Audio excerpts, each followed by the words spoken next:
एक दिन सुबह का वक्त था। एक मछुआरा मछली पकड़ने के लिए अपने जाल के साथ नदी किनारे पहुंचा, लेकिन उस वक्त पूरी तरह से सूर्योदय नहीं हो पाई थी। हल्की हल्की लालिमा उभरने ही वाली थी आकाश में और कुछ कुछ अंधेरा था, जिस कारण से मछुआरा ने सोचा कि क्यों नहीं हम कुछ देर और बैठते हैं, उसके बाद जैसे ही सूर्योदय होगा फिर उसके बाद जाल फेंककर मछली पकड़ेंगे। और यह सोच के मछुआरा किनारे बैठ गया। जब किनारे बैठा तो वह पाया कि उसके पैर में कुछ ठोकर लग रहे हैं। मछुआरा का ध्यान पूरी तरह से मछली पकड़ने पे था कि जल्दी सूर्योदय हो, जाल फेंकूं, मछली लूं, बाजार चलूं। लेकिन पैर में कुछ ठोकर लगे तो देखा कि एक पोटरी है। दिख भी नहीं रहा था उसमें क्या है, लेकिन लगा कि एक पोटरी है, पोटरी में कुछ कंकर पत्थर है। मछुआरे एक एक कंकर उठाते गया और नदी की शांत पानी में फेंकते गया। जैसे ही एक पत्थर पानी में फेंका, छपाक की आवाज आती थी। पूरा इलाका छपाक की आवाज से गूंज जाता। ये उसे मजा देने लगा मछुआरे को। फिर दूसरी पत्थर, छपाक। इस प्रकार करते करते वो पत्थर को फेंकते गया और वह सोच रहा था कि जल्दी से सूर्योदय हो। लेकिन जैसे ही अंतिम पत्थर उसके हाथ में था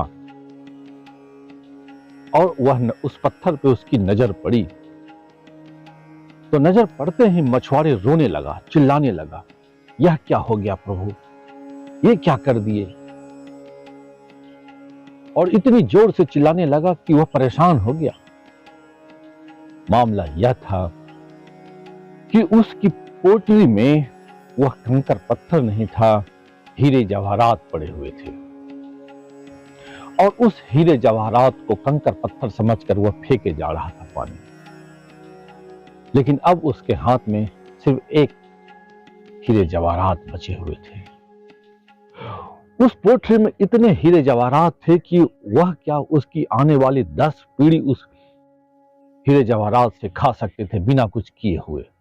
लेकिन अब तो चूक गई बात, अब सब चला गया। मछुआरा पछताने लगा।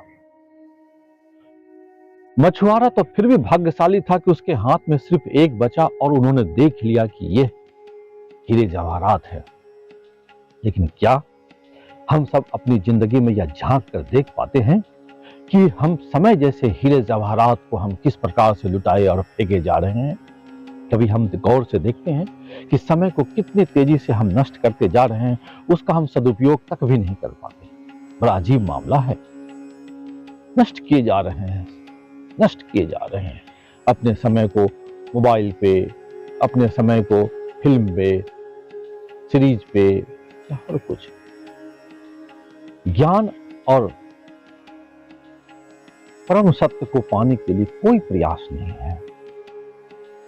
पढ़ने के लिए भी अगर आप प्रयास करें तो शायद आप उस हीरे जवाहरात को पा लेंगे। एक तो हम समय को नष्ट कर रहे हैं, दूसरी तरह से हम अपने शरीर को भी नष्ट कर रहे हैं। दोनों स्थिति, यह शरीर हमारे करोड़ों की शरीर है, अरबों की शरीर है। इसे कोई भी मूल्य दे के चुका नहीं सकता है। आपकी एक आंख अगर खराब हो जाए तो दूसरा तैयार नहीं होगा कि वो अपनी आंख दे दे आपको। यानी करोड़ों की संपत्ति है, फिर भी हम इसका ध्यान नहीं रखते हैं। न हम समय का ध्यान रखते हैं, न शरीर का ध्यान रखते हैं, और दोनों ही हमारे नष्ट होते जा रहे हैं। और जब मृत्यु हमारे दरवाजे पे आके खड़ी हो जाती है और दस्तक देती है कि चलो अब तो चलना है, तो आप उस समय रोने गाने लग जाते हैं कि नहीं नहीं, मुझे अभी बहुत कुछ करना है। जब था तो आपने कुछ किया नहीं, और जब नहीं है तब सोच रहे हैं करने का। इसलिए जीवन को धन्य, जीवन को उत्साह, जीवन को आनंद और जीवन में फूल की खुशबू यदि बिखेरना चाहते हैं तो समय और इस शरीर का उपयोग कीजिए। और ये जो हीरे जवाहरात है उसको संभालिए और उसका सदुपयोग कीजिए, नहीं तो ये कौड़ी के भाव में चला जा रहा है। आप कोशिश कीजिए, हमें जरूर बताइए इन दोनों का उपयोग और ध्यान करके। धन्यवाद।